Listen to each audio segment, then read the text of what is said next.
Welcome to the Seven Figure Leaders podcast. This podcast was created to celebrate the success stories of seven-figure business owners, giving them a platform to share their insights and lessons learned in order to inspire other business owners. As well as that, it's an opportunity to build new connections. So if you're a seven-figure business owner or someone who works with seven-figure business owners and you're looking for introductions to potential stakeholders, strategic partners and clients, I'd love to hear from you or have you on as a guest and see if I can help make those connections for you. Just go to synergycfosolutions.co. That's synergycfosolutions.co and click podcast. And there you'll find the link to apply.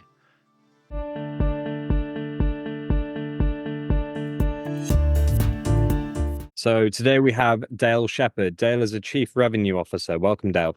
Thank you, Tom. Thank you. Pleasure to have you. So why don't you give us a bit of background as to who you are and what you do? Completely. So thank you for having me, first of all. So Chief Revenue Officer and founder of Trinity Hawk. We are a sales consultancy for startups and growing companies. We have a client that's been in business for 30 years, so it's not just startups. And ultimately, what do I do? What do we do as Chief Revenue Officer and a sales strategist is we help growing companies, and it's more around the size and scale and makeup of their sales team, if they even have one, and helping them work out what they need to do to grow, whether that's tech they need, process they need, metrics that they need, as well as much softer skills like approaching negotiation and commercial discussions. Sometimes that's not the conversation that many founding teams or members have had. Often people they've grown their business through their network and through recommendations and referrals, and that side of things have been a little light. And especially in the B2B space, a lot of the procurements and deal closing aspects come through in there, very much so. Okay. And how did you get into this? What's your background prior to starting? Great question. My background is in sales, B2B SaaS and services companies and consultancies that work around those softwares for the last 10 to 12 years. So they've been across kind of boutique firms that do one thing and do one thing very, very well, up to your Accentures, where I've also spent some time and got the war wounds to prove it.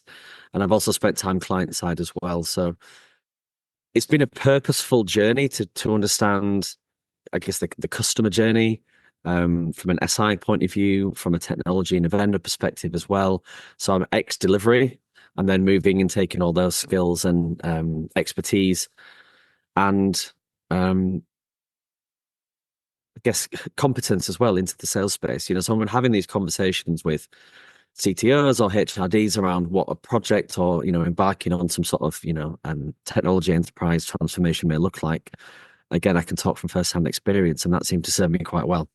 And so, were you working for someone else prior to starting the Chief Revenue Officer business? Yes, I've been in full-time employment for the last 20 odd years. So this is my first venture on my own. We're almost at a year old. And obviously that's any new business, that's a massive landmark. And I think I could put hand on heart and say that we'll make it to a year and much further beyond as well. Great. What was the catalyst that got you started on your own business and leaving kind of working for someone else? Asking because I was in that position as well. No, indeed. And I'm sure we have very similar answers. I think that when I speak with other founders, we all have similar traits. I think just going backwards a little bit, working for myself, doing my own thing and doing it my way was always something that I wanted to do many, many, many, many years ago. And it was a case of doing what and when would I pull the trigger on doing that? And I think there were a combination of factors that came together around 18 months ago. So I'd rejoined a company that had asked me to come back, and it was one of the best places that I ever worked, for the people and the culture and what we did and how successful we were. So I jumped at the chance. And a handful of months later, it was announced that we were going to be acquired by a very large global company. And that wasn't the environment that I wanted to go back into. That wasn't the environment that I'd signed up to work with initially. And I didn't want to just naturally jump into another role in another company. I wanted to really use this, and I don't know why, but I felt that I had to use this as a catalyst to not necessarily do something different, but just take stock and ask myself the important questions. And I got help to do that. That's a big thing that I'm a very big supporter of is getting people around you that are very good at what they do to expose your blind spots. So, I had a couple of coaches, for example, and they, again, really helped me shine a light on, well, what do you think you're good at? What do you think your strengths are? What do you think your weaknesses are? And then we went through some process, rigor, questioning, etc., to work out if I was right with all of those answers. And some of it was, yep, I thought that's the case, brilliant. Some of it was really quite surprising. But to see all of that played back to me, again, by a number of different people, was very eye-opening. And that enabled me to focus on, actually, I am good at this. So actually, I don't enjoy doing that. And whittling all of that down, the answer was a combination of, initially, not this business, but what am I good at? What do I enjoy? And who are the people that I want to work with? And spending more time answering those three questions, the answer was, I love sales. I'm good at it. I like working in tech and B2B. I love working with startups and people that are scrappy and just get stuff done. And this was the answer through a lot of research. Brilliant. Okay.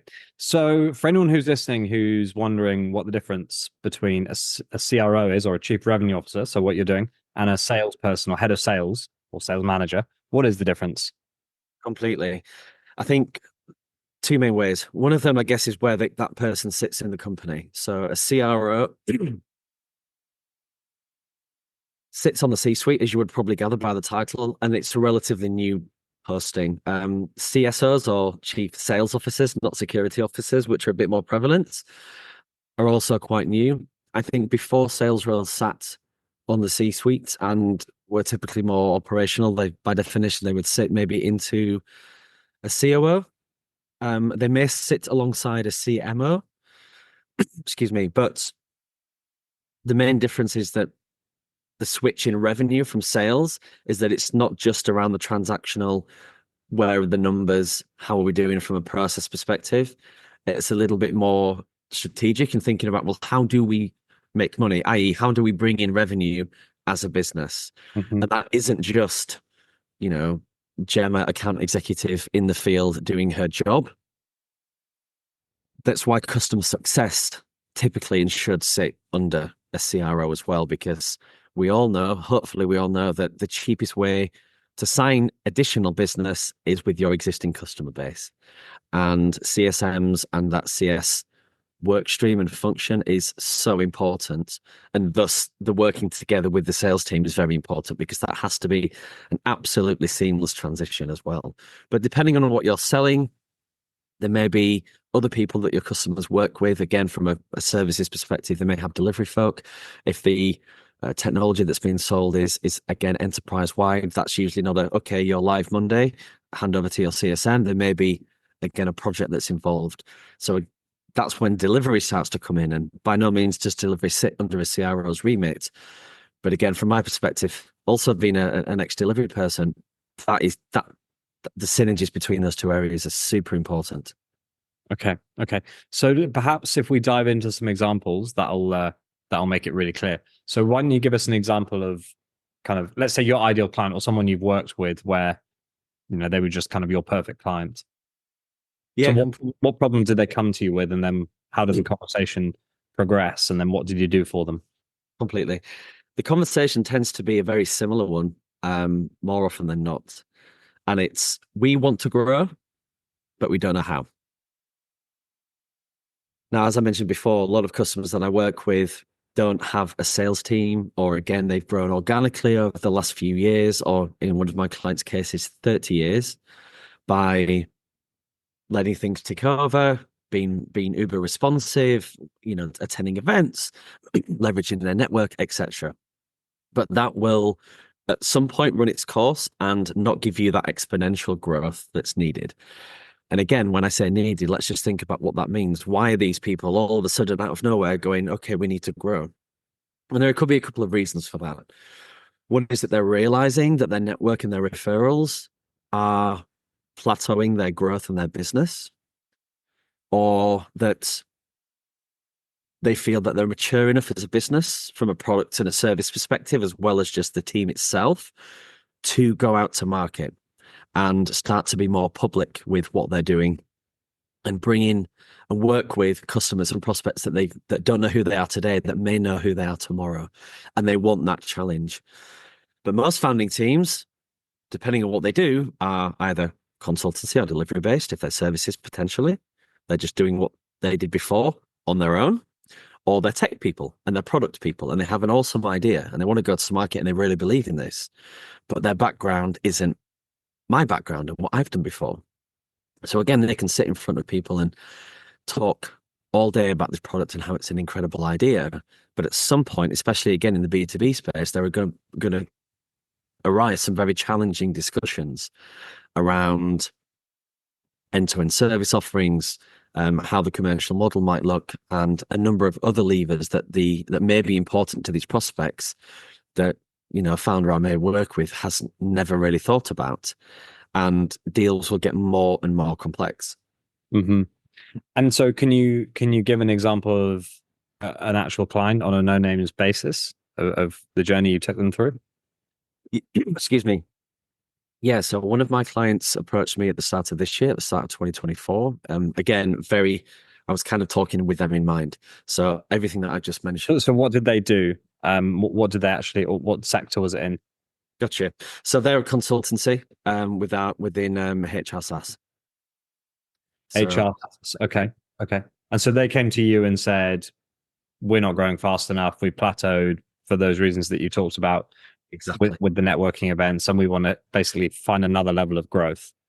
Exactly. 100%. And so how do you do that? Completely. So first of all, we started looking at where their business is coming from, okay, where they're winning and what's making them successful so far. Yeah. We started to also talk about and have some big discussions and questions that were asked that had probably never been asked before around where they wanted to be as a business. And I don't just mean, okay, well, we want to 10x our revenue in X number of years. What did they want to be known for? How did they want to do business? What sort of business to them was good business? What sort of companies did they want to work with? And then having, again, more tangible conversations around, well, how are their margins and how are their rates? Are they in a place that they want them to be? And a lot of the answers were, well, no, they're not. And I knew that, but I needed them to tell me that. But then it's okay. That naturally brings up the conversation of, well, how are we going to change that? And there were some natural answers to that. It's like, okay, well, they'd had a good number of subcontracting agreements through other companies from a referral basis, but that diluted their margin, right? So the natural answer is, okay, well, we need to source our own prime business that we're contracting on our paper. And then naturally there was a conversation around readiness for that, because things needed to be in place to allow that to happen. And that's been a kind of, I guess, a sub work stream as we've continued. There's the above the line things as well around just market awareness, brand awareness of what they do and how they do it. And I have a good network that I've also reached out to. And, a lot of people said, awesome, didn't know that was happening. So, and I've had this in my own business as well, right? You might be really good at what you do, but if no one knows what you do, and then you're not going to go anywhere. As obvious as that might sound, but again, often founders in the early days are head down getting a product built or delivering for their early customers, and then they don't really have anyone looking further down the stream as well. In the industry, in the ecosystem in which they worked, there was a partnership certification, for want of a better word, that was available or that they'd been chasing, and I definitely was instrumental in helping that land for them. And that's opened up a whole raft of routes to market, as well as opportunities to collaborate with other companies as well. And I think one of the big things that I think they've seen value in, which, and because they told me this, is my ability to, I guess, grasp and take a sales process by the scruff of the neck and push it over the line. Mm-hmm. So I recently extended my engagement with this company, and within a week they came to me and said, oh, by the way, we've been referred into this company. It's a pretty large company and they're working with one of the top 4 consultancies on this project, but they're struggling in certain areas. That area apparently is what we do well. So we're going to jump on a call. And within 24 hours, they received a very comprehensive proposal and a request from me for a follow-on call to talk about next steps. And the email that I woke up to the next day was, we'd like to start contracting with you. Now, even that surprised me because this was a very large deal with stakeholders that I'd never met before, despite my colleagues having a referral in. And we're set to do half our annual number within 3 months. Wow. When you say we, you're talking about the client. Yep. Yeah. Wow. Okay. So it's very much, revenue focused, strategic revenue, finding strategic revenue streams as opposed to marketing. And I suppose you would work closely with the marketing person. Very much so. Yeah. Yeah, you've hit the nail on the head. But I think there's definitely a hands-on element as well. Yeah. Because to your point earlier around the difference between, say, me and a VP of sales or a sales manager or an account executive BDR, that's a full end-to-end function, right? And as you said, the BDR might be picking up leads from marketing at the very top of the funnel or doing some cold outbound. The account exec will then nurture those and look to close deals tactically. A sales manager might have some responsibility around process, metrics, line of sight to quota being attained, etc. Your VP might be looking a little bit further out. I will have touch points across all of that. And some of that I will be physically doing in that example I've just provided, right? I'm on the calls with the client. I am pushing the process forward and I am bringing my clients along on the journey so that they can see this is how we do what we do, because I may not be there forever. Yeah. Okay.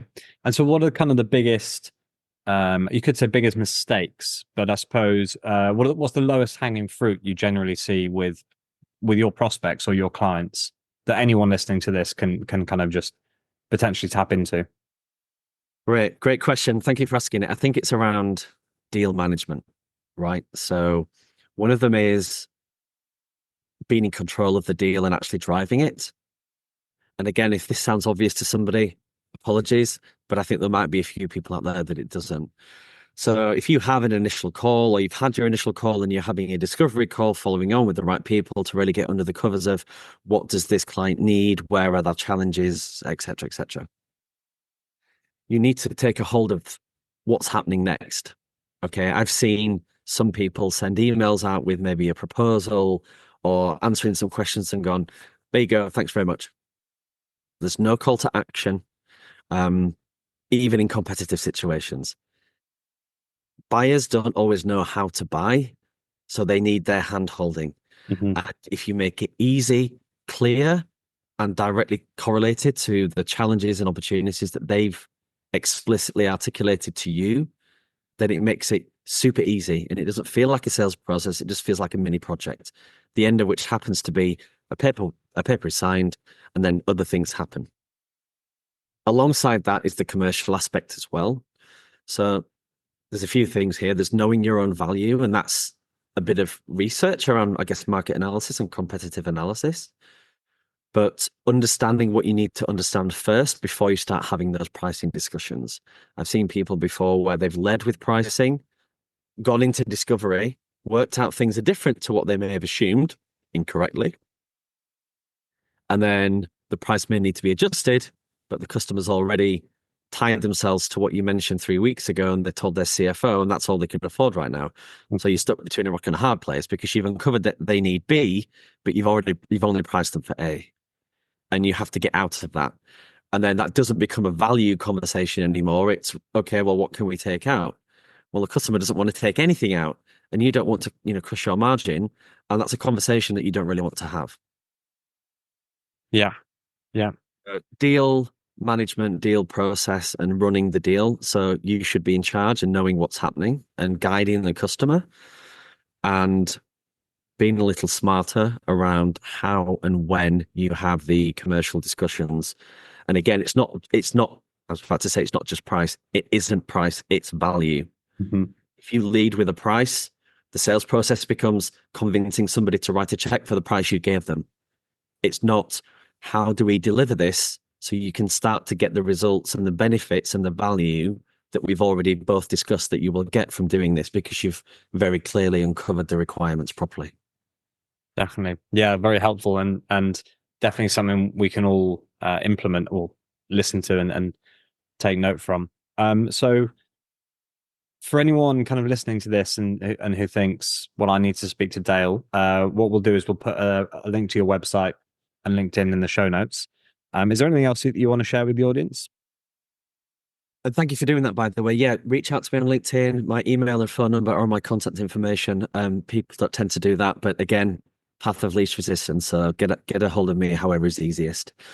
I think there are many different ways, and this was another reason that I wanted to start my own company, is be flexible. So if people just want to have an initial conversation around, I don't know what I don't know, so can we have a chat? Of course we can. So let's pick up the phone. And it doesn't need to be like some of my clients I have ongoing relationships with. And again, I mentioned, fractional CRO, member of the C-suite on an ongoing basis. I also do kind of tactical strategy work, as much of an oxymoron as that might sound. So it could be a one-day piece that we can look at, business, raise the challenges and opportunities to the surface and deal with those as well. So there's probably something that we can do in any way, shape or form. But again, if any of this has resonated with anybody, let's just have a chat. So thank you for the offer, Tom. Right. All right. So essentially anyone who wants to increase their revenue, worth having a conversation with Dale, no obligations, and see where it goes. Wonderful. Thank you very much. Right, thanks for coming on, and good luck over the next year or so.